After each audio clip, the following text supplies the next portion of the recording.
భారతదేశానికి వస్తే మొట్టమొదటిసారిగా భారతదేశంలో ఇస్లామిక్ పరిపాలన ప్రారంభించిన వారు కుతుబుద్దీన్ ఐబక్. ఆయన కొద్ది రాజ్యాన్ని పరిపాలించినప్పటికీ అందులో ఆయన ఈ జిజియా పన్నుని ప్రవేశపెట్టాడు. అప్పటి నుంచి కూడా జిజియా పన్ను హిందువుల మీద వేయబడుతూ హిందువులు, బౌద్ధులు ఇటువంటి మన భారతీయుల మీద పెద్ద ఎత్తున విధించబడుతూ వస్తుంది.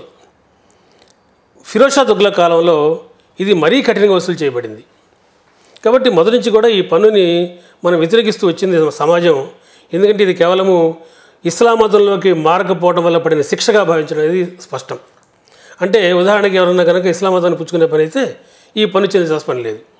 కాబట్టి మరొక విషయం ఏంటంటే ఇక్కడ మనం గుర్తుపెట్టుకోవాల్సింది, ముస్లింలు సైనిక పాలనలో విధిగా చేరాలి అనేది ఉన్నప్పటికీ కూడా ఏ ముస్లిము ఎప్పుడూ చేరినట్లుగా మనకి చరిత్రలో ఆధారాలు లేవు. కాబట్టి ముస్లింలు చేరరు, హిందువులు చేరరు, మౌలిక పౌరులు అయితే.